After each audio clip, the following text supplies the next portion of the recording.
আসসালামু আলাইকুম সবাই, কী অবস্থা সবার? আলহামদুলিল্লাহ আমি ভালো আছি। আমি কোনো ডেইলি ব্লগ করতে চাই না বা কন্টেন্ট ক্রিয়েট করতে চাই না। আমি জাস্ট কিছু মেমোরি শেয়ার করে রাখছি আমার প্রতিদিনের লাইফের কিছু কিছু মোমেন্ট আর কি, আর কিছুই না। এই ভিডিওটা ছিল গত 2 দিনের। আমি আর আমার বোন আমরা গত 2 দিনে অনেক রান্নাবান্না করেছি। একদিনে 5-7টা আইটেম রান্না করা এই গরমে খুবই কঠিন বিষয়। আমি প্রথমত বলে নিই, আমি কোনো রেসিপিও শেয়ার করছি না। আমি আমার জাস্ট ভালো লাগার মুহূর্তগুলো আর কি। আয়রার সাথে সময় দিচ্ছিলাম, আর কেয়া এখানে রান্নাবান্না করছিল, ওকে রান্নায় হেল্প করতেছিলাম।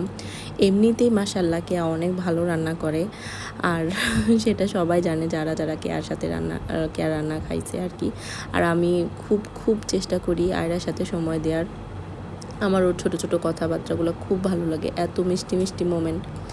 একটা সময় ছিল যে সময়টা আমার বাচ্চা আসলে ভালো লাগতো না, কিন্তু আয়রা আসার পরে আমার চিন্তা ভাবনা একদম চেঞ্জ হয়ে গেছে সময়ের সাথে সাথে, যেটা হয় আর কি। এখন ওর সাথেই আমার সময় কাটাতে সবচেয়ে বেশি ভালো লাগে। মিষ্টি মিষ্টি কথা আর এত এত পাকামি কথা। আমার কেন, যে কোনো মানুষের আসলে ছোট বাচ্চার কথাই মানুষ প্রেমে পড়ে যাবে।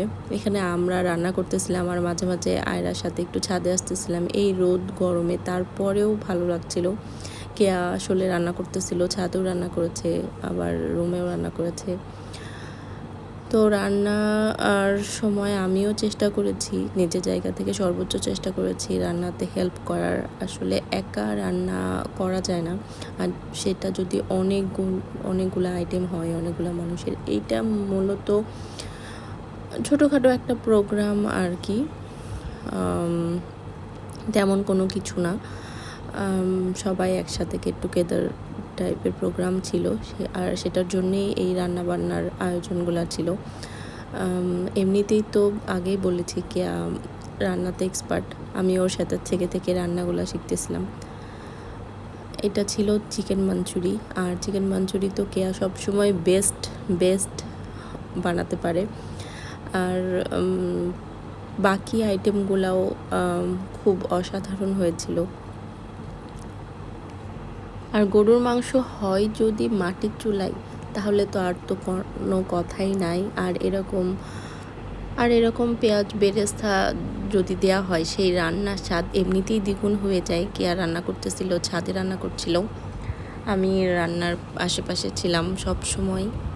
আর এই রান্নাটা দেখেই বোঝা যাচ্ছে কতটা টেস্টি হয়েছিল। এটা ছিল চিকেন মাঞ্চুরি, তারপরে ছিল চিংড়ির মালাইকারি, এটা অনেক টেস্টি হয়েছিল। ডিম ছিল। এই রান্নাগুলো। আর রান্নার মাঝে মাঝে আমি ছাদে, এই যে ছাদ বাগানের ক্লিপগুলো নিচ্ছিলাম। ছাদে এত সুন্দর আম হয়েছিল, দেখতে ভালো লাগছিল। সচরাচর আমি যেটা করি আর কি, ফুল ফলে ছবি তুলে রাখি, খুব বেশি ভালো লাগে মোমেন্টগুলো ক্যাপচার করে রাখতে। এইটাই ছিল আমার সারাদিন। সবাই ভালো থাকবেন, আল্লাহ হাফেজ।